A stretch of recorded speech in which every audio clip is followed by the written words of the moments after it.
ಏಕಾತ್ಮಕ ವ್ಯವಸ್ಥೆಯ ಲಕ್ಷಣಗಳು. ಭಾರತದ ರಾಜಕೀಯ ವ್ಯವಸ್ಥೆಯು ಈ ಕೆಳಗಿನ ಏಕಾತ್ಮಕ ಪದ್ಧತಿಯ ಲಕ್ಷಣಗಳನ್ನು ಒಳಗೊಂಡಿದೆ. ಮೊದಲನೇದಾಗಿ ಯಾವುದಂದ್ರೆ ಪ್ರಬಲ ಕೇಂದ್ರ ಸರ್ಕಾರ. ಪ್ರಬಲ ಕೇಂದ್ರ ಸರ್ಕಾರವು ಏಕಾತ್ಮಕ ವ್ಯವಸ್ಥೆಯ ಅತ್ಯಂತ ಪ್ರಮುಖವಾದ ಲಕ್ಷಣವಾಗಿದೆ. ಕೇಂದ್ರ ಪಟ್ಟಿಯು 100 ವಿಷಯಗಳನ್ನು ಒಳಗೊಂಡಿದ್ದರೆ ರಾಜ್ಯ ಪಟ್ಟಿಯು ಕೇವಲ 61 ವಿಷಯಗಳನ್ನು ಒಳಗೊಂಡಿದೆ. ಅಷ್ಟೇ ಅಲ್ಲದೆ ಸಮವರ್ತಿ ಪಟ್ಟಿಯು ವಿಷಯಗಳ ಮೇಲೆ ಕಾಯ್ದೆಗಳನ್ನು ರೂಪಿಸುವ ಅಧಿಕಾರವನ್ನು ಕೇಂದ್ರ ಹಾಗೂ ರಾಜ್ಯ ಸರ್ಕಾರಗಳೆರಡೂ ಪಡೆದುಕೊಂಡಿವೆ.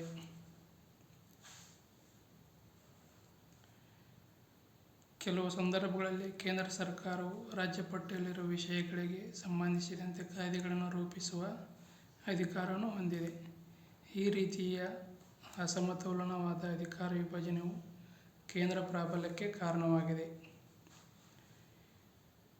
ಏಕೈಕ ಸಂವಿಧಾನ. ಅಮೆರಿಕ, ಸ್ವಿಟ್ಜರ್ಲೆಂಡ್ನಂಥ ನೈಜ ಸಂಯುಕ್ತ ವ್ಯವಸ್ಥೆಗಳಲ್ಲಿ ಕೇಂದ್ರ ಹಾಗೂ ರಾಜ್ಯ ಸರ್ಕಾರಗಳು ತಮ್ಮದೇ ಆದ ಪ್ರತ್ಯೇಕ ಸಂವಿಧಾನಗಳನ್ನು ಹೊಂದಿರುತ್ತವೆ. ಆದರೆ ಭಾರತದಲ್ಲಿ ಕೇಂದ್ರ ಹಾಗೂ ರಾಜ್ಯ ಸರ್ಕಾರಗಳು ಒಂದೇ ಸಂವಿಧಾನವನ್ನು ಹೊಂದಿವೆ.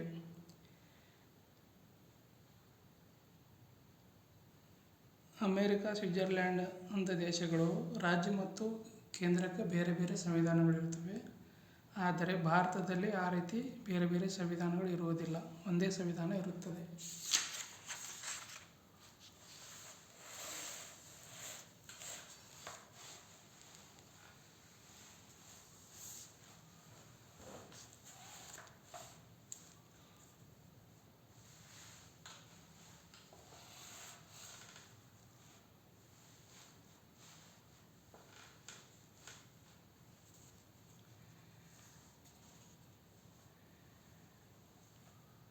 ಏಕೈಕ ಚುನಾವಣಾ ಆಯೋಗ. ಮಾದರಿ ಸಂಯುಕ್ತ ವ್ಯವಸ್ಥೆಯಲ್ಲಿ ಕೇಂದ್ರದೊಂದಿಗೆ ರಾಜ್ಯ ಸರ್ಕಾರಗಳು ಕೂಡ ತಮ್ಮದೇ ಆದ ಪ್ರತ್ಯೇಕ ಚುನಾವಣಾ ಆಯೋಗವನ್ನು ಹೊಂದಿರುತ್ತವೆ. ಆದರೆ ಭಾರತದಲ್ಲಿ ಕೇಂದ್ರ ಸರ್ಕಾರ ಹಾಗೂ ರಾಜ್ಯ ಸರ್ಕಾರಗಳು ಒಂದೇ ಚುನಾವಣಾ ಆಯೋಗವನ್ನು ಹೊಂದಿವೆ. ಈ ಆಯೋಗವೇ ಕೇಂದ್ರ ಹಾಗೂ ರಾಜ್ಯ ಸರ್ಕಾರಗಳಿಗೆ ಸಂಬಂಧಿಸಿದ ಚುನಾವಣೆಯನ್ನು ನಡೆಸುತ್ತವೆ. ಮಾದರಿ ಸಂಯುಕ್ತದಲ್ಲಿ ಕೇಂದ್ರದೊಂದಿಗೆ ರಾಜ್ಯ ಸರ್ಕಾರ ಕೂಡ ತಮ್ಮದೇ ಆದ ಪ್ರತ್ಯೇಕ ಚುನಾವಣಾ ಆಯೋಗವನ್ನು ಹೊಂದಿರುತ್ತವೆ. ಒಂದೊಂದು ದೇಶದೊಳಗೆ ಮಾದರಿ ಸಂಯುಕ್ತ ವ್ಯವಸ್ಥೆಯಲ್ಲಿ ಕೇಂದ್ರ ಮತ್ತು ರಾಜ್ಯಗಳಿಗೆ ಬೇರೆ ಬೇರೆ ಚುನಾವಣಾ ಆಯೋಗಗಳು ಇರ್ತವೆ. ಆದರೆ ಭಾರತದಲ್ಲಿ ಆ ರೀತಿ ಬೇರೆ ಬೇರೆ ಆಯೋಗಗಳು ಇರುವುದಿಲ್ಲ, ಒಂದೇ ಚುನಾವಣಾ ಆಯೋಗ ಇರುತ್ತದೆ. ಏಕಪೌರತ್ವ. ಅಮೆರಿಕ ಸಂಯುಕ್ತ ಸಂಸ್ಥಾನ, ಸ್ವಿಟ್ಜರ್ಲೆಂಡ್ನಂಥ ಮುಂತಾದ ಮಾದರಿ ಸಂಯುಕ್ತ ವ್ಯವಸ್ಥೆಯನ್ನು ಹೊಂದಿರುವ ರಾಷ್ಟ್ರಗಳಲ್ಲಿ ದ್ವಿಪೌರತ್ವ ಅಸ್ತಿತ್ವದಲ್ಲಿರುವುದನ್ನು ಕಾಣಬಹುದು. ಅಮೆರಿಕ ಮತ್ತು ಸ್ವಿಟ್ಜರ್ಲೆಂಡ್ನಂಥ ದೇಶಗಳಲ್ಲಿ ದ್ವಿಪೌರತ್ವ ಇರುತ್ತದೆ. ಅಂಥ ರಾಷ್ಟ್ರಗಳಲ್ಲಿ ಒಬ್ಬ ವ್ಯಕ್ತಿಯನ್ನು ತಾನು ಜನಿಸಿದ ರಾಜ್ಯ ಮತ್ತು ರಾಷ್ಟ್ರಗಳ ಎರಡರಲ್ಲಿ ಪೌರತ್ವವನ್ನು ಪಡೆದಿರುತ್ತಾನೆ. ಆದರೆ ಭಾರತದಲ್ಲಿ ಏಕಪೌರತ್ವ ಅಸ್ತಿತ್ವದಲ್ಲಿದೆ.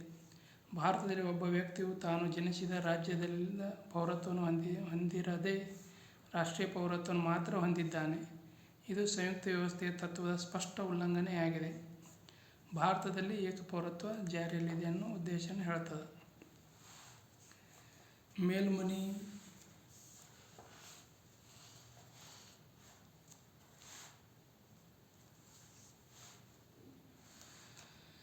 ಮೇಲ್ಮನೆಯಲ್ಲಿ ರಾಜ್ಯಗಳಿಗೆ ಅಸಮಾನ ಪ್ರಾತಿನಿಧ್ಯ. ಸಂಯುಕ್ತ ವ್ಯವಸ್ಥೆಯಲ್ಲಿ ಶಾಸಕಾಂಗದ ಮೇಲ್ಮನೆಯಲ್ಲಿ ರಾಜ್ಯಗಳಿಗೆ ಸಮಾನ ಪ್ರಾತಿನಿಧ್ಯವನ್ನು ನೀಡಲಾಗಿರುತ್ತದೆ.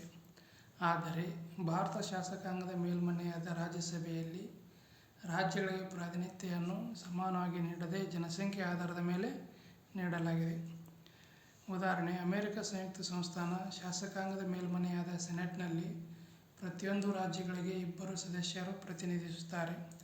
ಆದರೆ ಭಾರತದಲ್ಲಿ ಅತಿ ಹೆಚ್ಚು ಜನಸಂಖ್ಯೆಯನ್ನು ಹೊಂದಿರುವ ಉತ್ತರ ಪ್ರದೇಶವು ರಾಜ್ಯಸಭೆಯಲ್ಲಿ 34 ಮಂದಿ ಸದಸ್ಯರನ್ನು ಹೊಂದಿದ್ದರೆ ಮಿಜೋರಾಂ, ಮಣಿಪುರದಂಥ ಕಡಿಮೆ ಜನಸಂಖ್ಯೆಯುಳ್ಳ ರಾಜ್ಯಗಳು ತಲಾ ಒಬ್ಬೊಬ್ಬರು ಸದಸ್ಯರನ್ನು ಹೊಂದಿದ್ದಾರೆ. ಅಖಿಲ ಭಾರತ ಸೇವೆಗಳು. ಭಾರತದಲ್ಲಿ IAS, IPS, IFS ಈ ಅಖಿಲ ಭಾರತ ಸೇವೆಗಳಿಗೆ ಸೂಕ್ತ ಅಭ್ಯರ್ಥಿಗಳನ್ನು ಕೇಂದ್ರ ಸರ್ಕಾರವೇ ನೇಮಕ ಮಾಡುತ್ತದೆ. ಅಖಿಲ ಭಾರತ ಸೇವೆಗೆ ಸೇರಿದ ಅಧಿಕಾರಿಗಳು ರಾಜ್ಯಗಳೆರಡರಲ್ಲೂ ಸೇವೆ ಸಲ್ಲಿಸುತ್ತಾರೆ. ಆದರೆ ರಾಜ್ಯ ಸರ್ಕಾರವು ಅವರ ಮೇಲೆ ಪರಿಣಾಮಕಾರಿ ನಿಯಂತ್ರಣವನ್ನು ಹೊಂದಿರುವುದಿಲ್ಲ. ಇದು ಕೇಂದ್ರ ಸರ್ಕಾರವನ್ನು ಪ್ರಬಲಗೊಳಿಸುತ್ತದೆ, ರಾಜ್ಯ ಸರ್ಕಾರಗಳನ್ನು ಮತ್ತಷ್ಟು ದುರ್ಬಲಗೊಳಿಸುತ್ತದೆ. ರಾಷ್ಟ್ರಾಧ್ಯಕ್ಷರ ಆಡಳಿತ 356ನೇ ವಿಧಿ ಅನ್ವಯ ಸಂವಿಧಾನಿಕ ಯಂತ್ರ ಕುಸಿದು ಬಿದ್ದಾಗ ರಾಜ್ಯಗಳಲ್ಲಿ ರಾಷ್ಟ್ರಾಧ್ಯಕ್ಷರ ಆಡಳಿತವನ್ನು ಘೋಷಿಸಬಹುದಾಗಿದೆ. ಅಂತಹ ಸಂದರ್ಭದಲ್ಲಿ ರಾಜ್ಯ ಸರ್ಕಾರವನ್ನು ರದ್ದುಪಡಿಸಲಾಗಿರುತ್ತದೆ. ಅಲ್ಲದೆ ಕೇಂದ್ರ ಸರ್ಕಾರವೇ ರಾಜ್ಯವನ್ನು ಸಂಪೂರ್ಣವಾಗಿ ನಿಯಂತ್ರಿಸುತ್ತದೆ.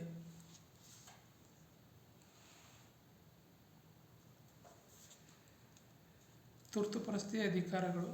ರಾಷ್ಟ್ರಾಧ್ಯಕ್ಷರು ಭಾರತದಾದ್ಯಂತ ಅಥವಾ ಭಾರತದ ಯಾವುದೇ ಭಾಗದಲ್ಲಿ ತುರ್ತು ಪರಿಸ್ಥಿತಿಯನ್ನು ಘೋಷಿಸುವ ಅಧಿಕಾರವನ್ನು ಹೊಂದಿದ್ದಾರೆ. ಸಂವಿಧಾನದ 352ನೇ ವಿಧಿ ಅನ್ವಯ ಘೋಷಿಸಲಾಗುವ ರಾಷ್ಟ್ರೀಯ ತುರ್ತು ಪರಿಸ್ಥಿತಿಯ ಸಮಯದಲ್ಲಂತೂ ಭಾರತದ ಸಂಯುಕ್ತ ವ್ಯವಸ್ಥೆಯು ಸಂಪೂರ್ಣವಾಗಿ ಏಕಾತ್ಮಕ ವ್ಯವಸ್ಥೆಯ ಸ್ವರೂಪವನ್ನು ತಾಳಿರುತ್ತದೆ. 9. ರಾಜ್ಯಪಾಲರ ನೇಮಕಾತಿ. ಸಾಮಾನ್ಯವಾಗಿ ಸಂಯುಕ್ತ ಪದ್ಧತಿಯು ಅಸ್ತಿತ್ವದಲ್ಲಿರುವ ರಾಷ್ಟ್ರಗಳಲ್ಲಿ ರಾಜ್ಯಗಳ ರಾಜ್ಯಪಾಲರುಗಳನ್ನು ಸಂಬಂಧಪಟ್ಟ ರಾಜ್ಯಗಳ ಜನರೇ ಚುನಾಯಿಸುತ್ತಾರೆ. ಆದರೆ ಭಾರತದಲ್ಲಿ ರಾಜ್ಯಪಾಲರುಗಳು ಹಲವಾರು ಸಂದರ್ಭಗಳಲ್ಲಿ ಕೇಂದ್ರ ಸರ್ಕಾರದ ಏಜೆಂಟರಂತೆ ವರ್ತಿಸಿರುವ ಉದಾಹರಣೆಗಳನ್ನು ನೋಡಬಹುದಾಗಿದೆ. ಅನುದಾನ. ಭಾರತದಲ್ಲಿ ರಾಜ್ಯ ಸರ್ಕಾರಗಳು ತಮ್ಮ ಆರ್ಥಿಕ ಸಂದಿಗ್ಧತೆಯ ಸಂದರ್ಭದಲ್ಲಿ ಕೇಂದ್ರ ಸರ್ಕಾರದಿಂದ ಧನ ಸಹಾಯವನ್ನು ಪಡೆದುಕೊಳ್ಳುತ್ತವೆ. ಇದರಿಂದ ರಾಜ್ಯ ಸರ್ಕಾರಗಳು ಕೇಂದ್ರದ ಕೃಪಾಕಟಾಕ್ಷದಲ್ಲಿ ಉಳಿಯಬೇಕಾಗುತ್ತದೆ. ಶೇಷಾಧಿಕಾರಗಳು. ಕೇಂದ್ರ, ರಾಜ್ಯ ಹಾಗೂ ಸಮವರ್ತಿ ಪಟ್ಟಿಯಿಂದ ಹೊರಗೆ ಉಳಿಯುವ ಅಧಿಕಾರಿಗಳೇ ಶೇಷಾಧಿಕಾರಿಗಳು. ಭಾರತದ ಸಂವಿಧಾನವು ಈ ಅಧಿಕಾರಗಳನ್ನು ಕೇಂದ್ರ ಸರ್ಕಾರಕ್ಕೆ ನೀಡುವುದರ ಮೂಲಕ ಕೇಂದ್ರ ಸರ್ಕಾರವನ್ನು ಪ್ರಬಲಗೊಳಿಸಿದಂತಿದೆ.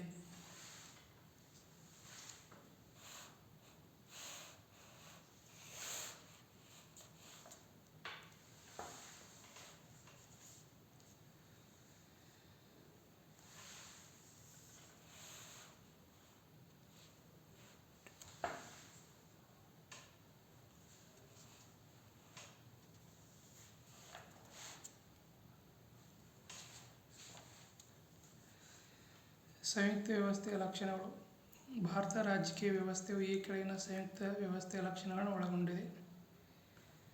ಮೊದಲನೆಯದಾಗಿ ಲಿಖಿತ ಸಂವಿಧಾನ. ಭಾರತ ರಾಜಕೀಯ ವ್ಯವಸ್ಥೆಯು ಹೊಂದಿರುವ ಸಂಯುಕ್ತ ಪದ್ಧತಿಯ ಪ್ರಥಮ ಲಕ್ಷಣವೆಂದರೆ ಲಿಖಿತ ಸಂವಿಧಾನ. ಭಾರತದ ಸಂವಿಧಾನದಲ್ಲಿ ಕೇಂದ್ರ ಹಾಗೂ ರಾಜ್ಯ ಸರ್ಕಾರಗಳ ರಚನೆ, ಅಧಿಕಾರ ಮತ್ತು ಕರ್ತವ್ಯಗಳು, ಕೇಂದ್ರ ಹಾಗೂ ರಾಜ್ಯಗಳ ನಡುವಿನ ಸಂಬಂಧ ಮುಂತಾದ ಪ್ರಮುಖ ಅಂಶಗಳಿಗೆ ಸಂಬಂಧಿಸಿದ ವಿಚಾರಗಳು ಬರವಣಿಗೆಗಳ ರೂಪದಲ್ಲಿದೆ.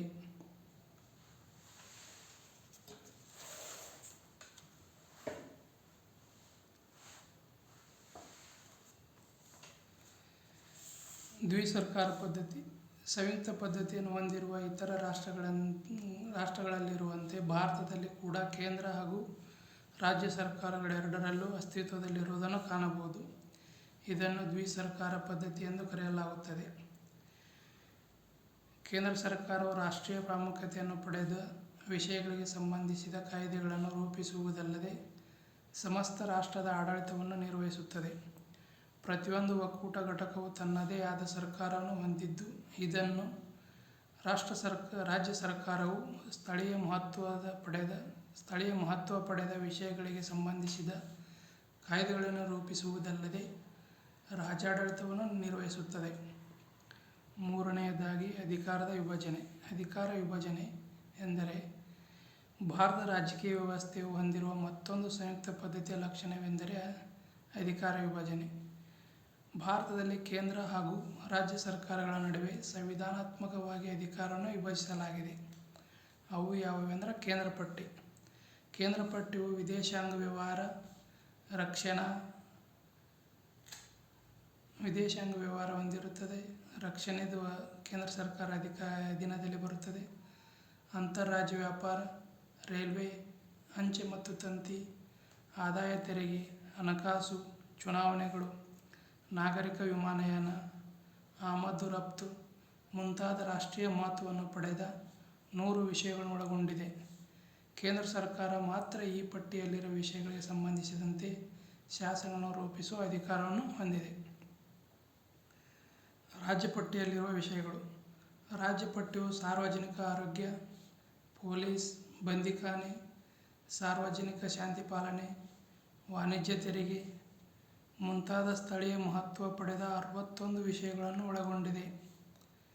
ಈ ಪಟ್ಟಿಯಲ್ಲಿರುವ ವಿಷಯಗಳಿಗೆ ಸಂಬಂಧಿಸಿದಂತೆ ಶಾಸನಗಳನ್ನು ರೂಪಿಸುವ ಅಧಿಕಾರ ರಾಜ್ಯ ಸರ್ಕಾರಕ್ಕೆ ಮಾತ್ರ ಇರುತ್ತದೆ. 3. ಸಮವರ್ತಿ ಪಟ್ಟಿ. ಸಮವರ್ತಿ ಪಟ್ಟಿಯು ವಿವಾಹ, ವಿಚ್ಛೇದನ, ಶಿಕ್ಷಣ, ಮುದ್ರಣ ಮಾಧ್ಯಮ ಮುಂತಾದ 52 ವಿಷಯಗಳನ್ನು ಒಳಗೊಂಡಿದೆ. ಈ ವಿಷಯಗಳಿಗೆ ಸಂಬಂಧಿಸಿದಂತೆ ಶಾಸನವನ್ನು ರೂಪಿಸುವ ಅಧಿಕಾರವನ್ನು ಕೇಂದ್ರ ಹಾಗೂ ರಾಜ್ಯ ಸರ್ಕಾರಗಳು ಹೊಂದಿವೆ.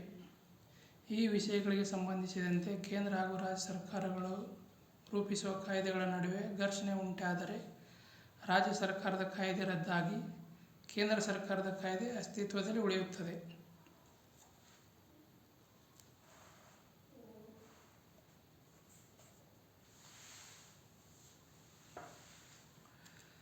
ಅನಮ್ಯ ಸಂವಿಧಾನ. ಅನಮ್ಯ ಸಂವಿಧಾನ ಸಂಯುಕ್ತ ಪದ್ಧತಿಯು ಒಂದು ಪ್ರಮುಖ ಲಕ್ಷಣವಾಗಿದೆ. ಭಾರತ ಸಂವಿಧಾನದ ಕೆಲವು ವಿಷಯಗಳನ್ನು ವಿಶೇಷ ವಿಧಾನದಿಂದ ಮಾತ್ರ ತಿದ್ದುಪಡಿ ಮಾಡಲು ಸಾಧ್ಯ. ಕೇಂದ್ರ ರಾಜ್ಯ ಸಂಬಂಧಗಳು, ರಾಷ್ಟ್ರಾಧ್ಯಕ್ಷರ ಚುನಾವಣೆ, ನ್ಯಾಯಾಂಗದ ರಚನೆ ಮುಂತಾದ ವಿಷಯಗಳಿಗೆ ಸಂಬಂಧಿಸಿದಂತೆ ಸಂವಿಧಾನದ ತಿದ್ದುಪಡಿ ತರಲು ಸಂಸತ್ತಿನ ವಿಶೇಷ ಬಹುಮತದೊಂದಿಗೆ ಅರ್ಧದಷ್ಟು ರಾಜ್ಯ ಶಾಸಕಾಂಗಗಳ ಅನುಮೋದನೆಯನ್ನು ಪಡೆಯಬೇಕಾಗುತ್ತದೆ. 5. ಸ್ವತಂತ್ರದ ನ್ಯಾಯಾಂಗ.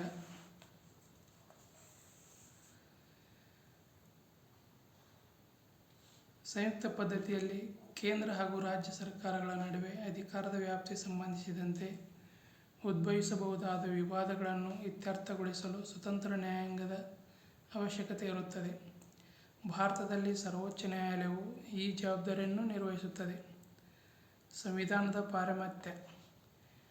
ಇತರೆ ಸಂಯುಕ್ತ ವ್ಯವಸ್ಥೆಗಳಲ್ಲಿರುವಂತೆ ಭಾರತದ ರಾಜಕೀಯ ವ್ಯವಸ್ಥೆಯಲ್ಲಿಯೂ ಸಂವಿಧಾನದ ಪಾರಮ್ಯತೆ ಅಥವಾ ಶ್ರೇಷ್ಠತೆಯನ್ನು ಕಾಣಬಹುದು.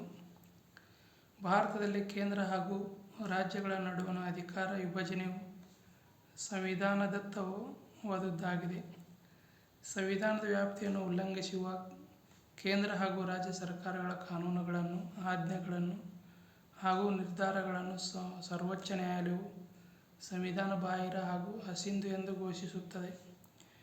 ಇದು ಭಾರತದಲ್ಲಿ ಕೇಂದ್ರ ಹಾಗೂ ರಾಜ್ಯ ಸರ್ಕಾರಗಳಿಗಿಂತ ಸಂವಿಧಾನವೇ ಶ್ರೇಷ್ಠವಾದುದು ಎಂಬುದನ್ನು ತೋರಿಸುತ್ತದೆ. 7. ದ್ವಿಸದನ ಶಾಸಕಾಂಗ ಪದ್ಧತಿ. ಸಂಯುಕ್ತ ಪದ್ಧತಿಯು ಅಸ್ತಿತ್ವದಲ್ಲಿರುವ ಯಾವುದೇ ರಾಷ್ಟ್ರಗಳಂತೆ ಭಾರತವು ಕೂಡ ದ್ವಿಸದನ ಶಾಸಕಾಂಗ ಪದ್ಧತಿಯನ್ನು ಹೊಂದಿದೆ. ನಮ್ಮ ಶಾಸಕಾಂಗದ ಸಂಸತ್ತು ಲೋಕಸಭೆ ಮತ್ತು ರಾಜ್ಯಸಭೆ ಎಂಬ 2 ಸದನಗಳನ್ನು ಹೊಂದಿದೆ. ಕೆಳಮನೆಯಾದ ಲೋಕಸಭೆಯು ಜನತೆಯನ್ನು ಪ್ರತಿನಿಧಿಸಿದರೆ ಮೇಲ್ಮನೆಯಾದ ರಾಜ್ಯಸಭೆಯು ಒಕ್ಕೂಟ ಘಟಕಗಳಾದ ರಾಜ್ಯಗಳನ್ನು ಪ್ರತಿನಿಧಿಸುತ್ತದೆ.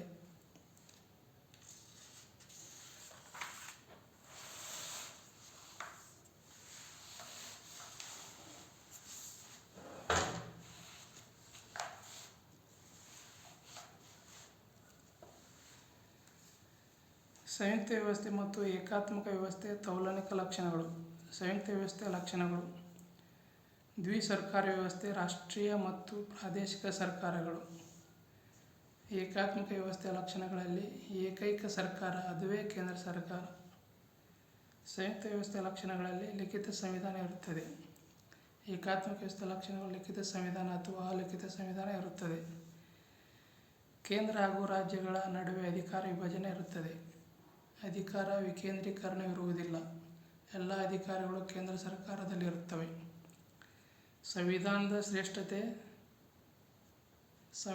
ಶ್ರೇಷ್ಠತೆ ಇರಬಹುದು, ಇದು ಜಪಾನ್, ಅಥವಾ ಇಲ್ಲದಿರಬಹುದು, ಇದು ಬ್ರಿಟನ್ನಲ್ಲಿ ಕಂಡುಬರುತ್ತದೆ.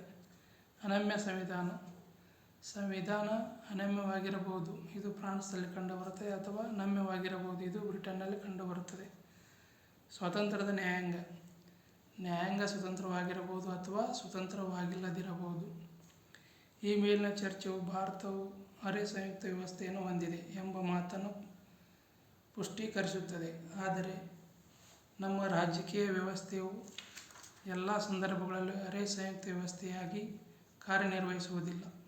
ಸಂವಿಧಾನ ಶಿಲ್ಪಿ ಡಾ. ಬಿ. ಆರ್. ಅಂಬೇಡ್ಕರ್ ಅವರ ಪ್ರಕಾರ ಸಾಮಾನ್ಯ ಸಂದರ್ಭಗಳಲ್ಲಿ ಸಂಯುಕ್ತ ವ್ಯವಸ್ಥೆಯಾಗಿಯೂ, ಸಂದಿಗ್ಧ ಪರಿಸ್ಥಿತಿಯಲ್ಲಿ ಏಕಾತ್ಮ ವ್ಯವಸ್ಥೆಯಾಗಿಯೂ ಕಾರ್ಯನಿರ್ವಹಿಸುತ್ತದೆ.